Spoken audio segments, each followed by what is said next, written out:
Welcome everyone, and this is Harvest Bar. For today is special day kasi magtitimpla tayo ng 5 cocktails which is inside out inspired. Okay, so una natin gagawin is si Joy which is Piña Colada, and sumunod is si Sadness which is Velocity, and then sumunod is si Anger. Ang gagawin naman natin dito ay Negroni na color red, and sumunod is gagamitin natin si Soju. Okay, Soju grapes which is Fear, and sumunod ang lastly is si Disgust which is Margarita. Okay, so let's go.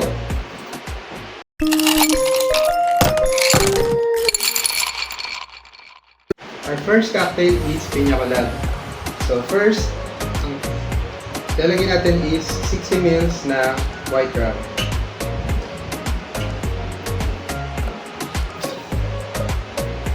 Then sumunod is 120 ml ng pineapple juice. So kahit anong pineapple juice, pwede ninyong gamitin.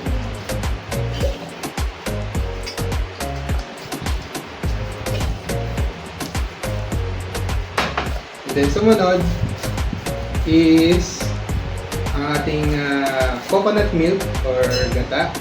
So 30 ml ng fresh na gata.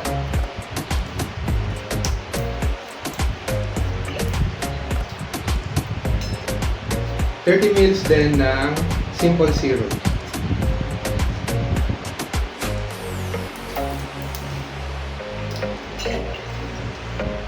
Then after ito, maglagay na tayo ng ice sa ating shaker at i-shake natin ng 15 to 20 seconds.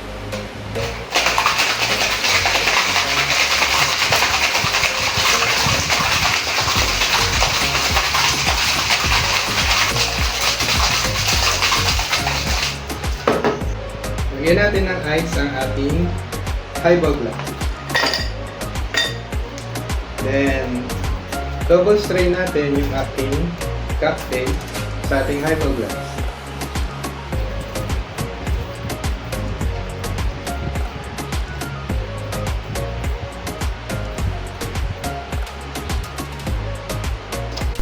Gumawa ako ng blue curacao na pinremix ko na, hinalo ko sa frother. Blue curacao and gatayan. So, dahan-dahan ko siyang nilalagay sa ibabaw para hindi humalo agad yung blue curacao natin sa ating cocktail.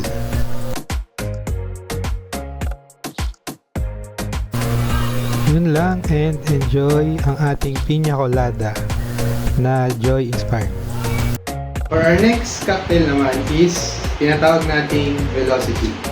First is 60 ml ng vodka.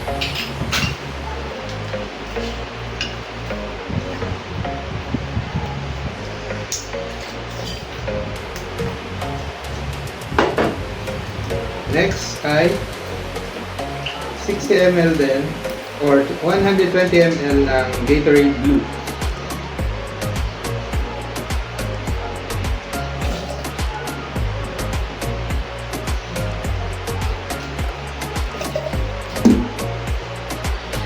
Next is 30 ml ng simple syrup.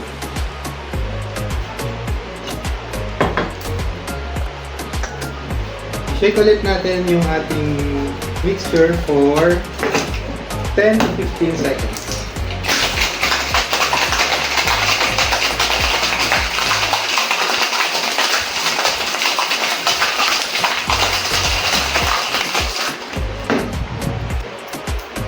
After shaking, ilagay po natin ang ating mixture sa ating glass.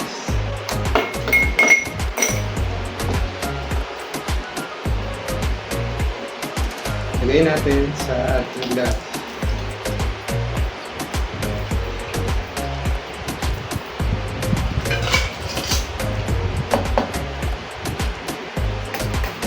Maglagay tayo ng konting blue curacao para mas maging color blue ang ating cocktail na Velocity.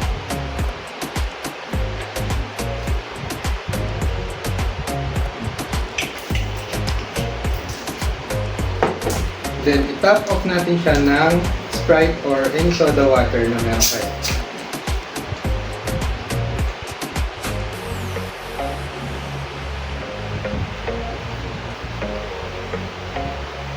Lagyan natin ng straw. And there you have it. Sadness. For our third cocktail, gagawin naman natin si Inger, which is Negroni. So, ang kailangan lang natin dito is mixer. And then, yung mixer natin pala, nilagyan ko na ng ice. And then, first is yung Campari. So, itong Campari is medyo mahirap tong mahanap. So, ito nabili ko to sa magandang store, which is Landers. Yan. So, gagawin natin is 60 ml ng Campari.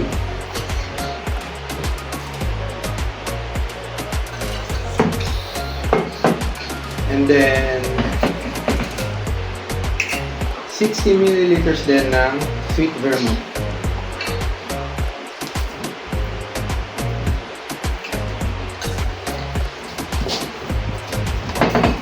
Uh, 60 minutes or kahit 45 minutes lang na gin. Then stir natin siya for 10 to 15 seconds.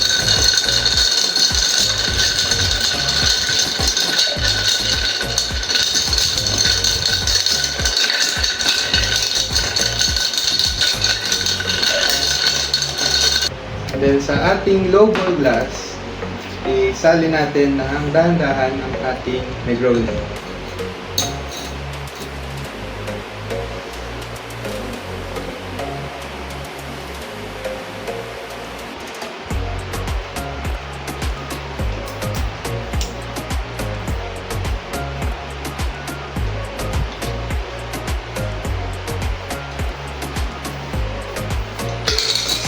So there you have it, ang ating Negroni.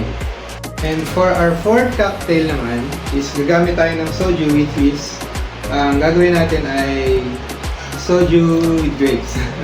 Yan. So ito is sariling naisip ko lang na cocktail na para mai-represent natin si fear.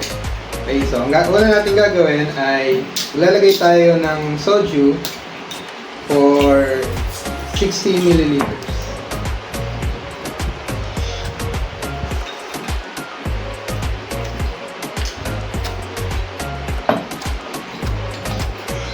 So, nilagay ko siya sa ating manipis na highball and nilagyan ko na rin siya ng ice.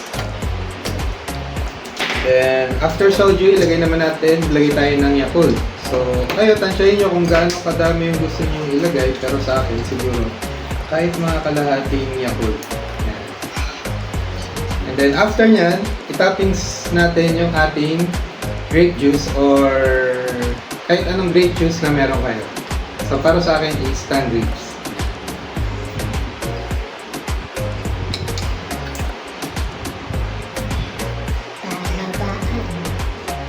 Napakadali lang ng ating representation kay Fear, which is soju grapes with Yakult.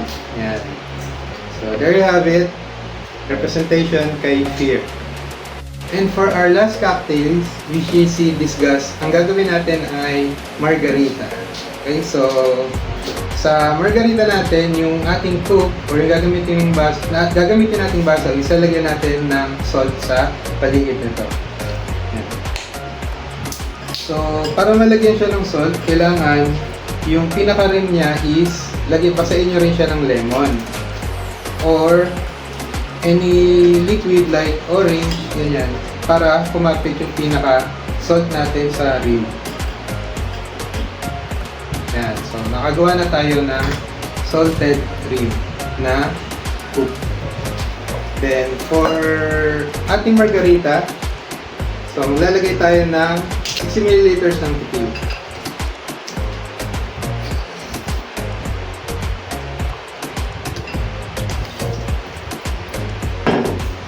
And then, also, 60 ml din ng lime juice. Or para sa akin, isang gamit ko yung lime juice ng orchid.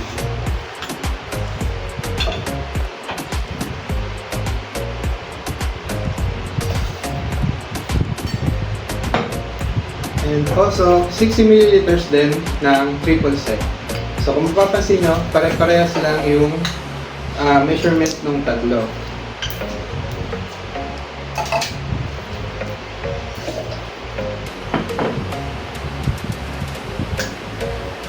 After nyan, i-shake natin with ice for 15 to 20 seconds.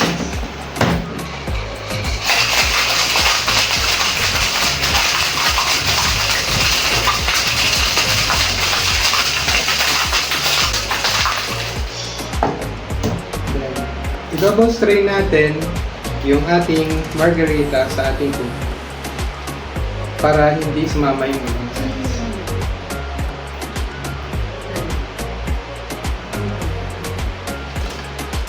And there you have it, your margarita, which is Disgust Team inspired.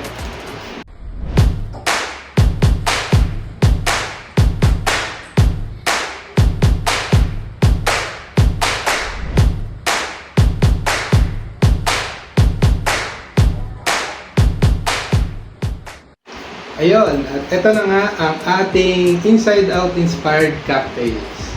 So, yung una is ang ating piña colada, which is inspired siya ni Joy. So, kung mapansin nyo kanina is tinimpla ko muna yung piña colada and then gumawa ko ng, medyo finrot ko ng konti yung blue curacao para i-topping siya. Kasi kung hindi ko siya i-frot, hahalo agad si blue curacao doon or iilalim si blue curacao doon sa ating piña colada. So kung medyo i-frot mo siya, yung bubbles lang yung kukunin mo, magiging layered, nasa ibabaw yung pinaka blue, which is kamukhang kamukha siya ni Joy. So tikman na natin. Cheers! Yes, very good, napakasarap niya, and humalo or masarap yung gata doon sa ating piña colada. Yun, so ramdam mo siya, and syempre nandun din yung pinakatatang muna. Yung next cocktail naman natin is the Velocity, which is sadness inspired sadness character inspired. So kung mapapansin nyo, medyo sobrang blue siya, no? Dahil hinaluan ko siya ng blue curacao. So cheers!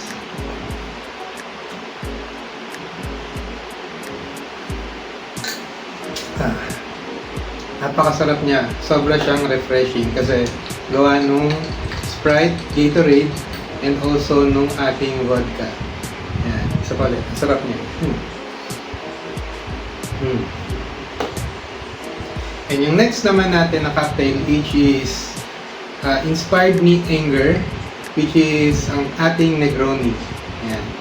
So, si Negroni is medyo siguro hindi siya ganun kakita yung pagkapula niya, pero in live sobrang pula niya. Okay, so ano siya, dark red siya. Yan. Tikman na natin ang ating Negroni. Cheers!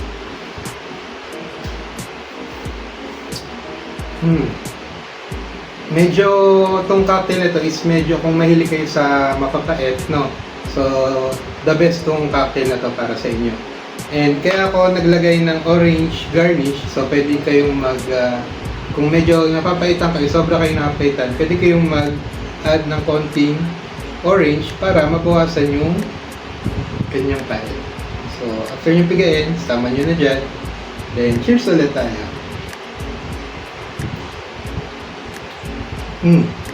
Nadagdagan ng sweetness yung ating Negroni, and tingin ko mas umarap siya nung nilagyan ko pa siya ng orange. Then, para naman sa pang fourth cocktail natin, which is Fear Inspired. Yan, so merong mga kaibigan ko na naghahanap ng bakit hindi ka na magtimpla ng cocktail na gamit ay soju. So ito na po yon para sa inyo to, and this is soju mix with grape juice. So cheers!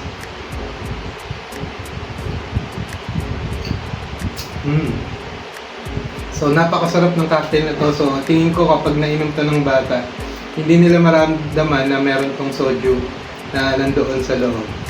So hindi pwede sa bata, okay? Kasi meron tong soju. Yan. So ang sarap lang niya kasi yung Yakult, nandun pa din yung lasa ng Yakult Tapos, nahaluan ko siya ng grapes. So, napakasarap po nitong ating drinks na to. Okay, so medyo makikita nyo lang yung konting curdling ng ating Yakult. So, natural po yun. And tingin ko naman medyo nakakadagdag siya sa presentation ng ating soju mix. So, cheers sa palit.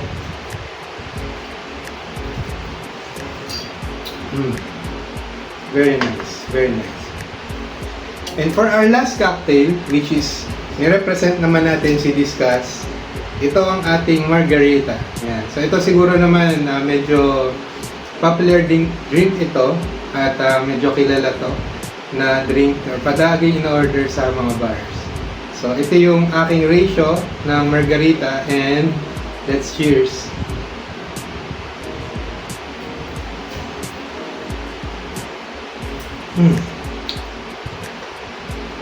So, napakatapang niya, no? Pero matapang na medyo maasim, which is yun naman talaga ang margarita. And sakto, buti merong salt cream. So, habang iniinom mo siya, is na-intake mo rin yung ng konti yung pinaka-salt natin, which is typical sa isang margarita. So, kung kinapos ka sa alat, ikot mo lang yung rim para meron ulit na salt kang matitikman. Okay, so cheers ulit. So, yun na nga. And na-complete na natin ang Inside Out Team Cocktails. So, sana mag-enjoy kayo and please like this video and support this channel. And thank you very much. Kita-kita ulit tayo sa next video. Bye!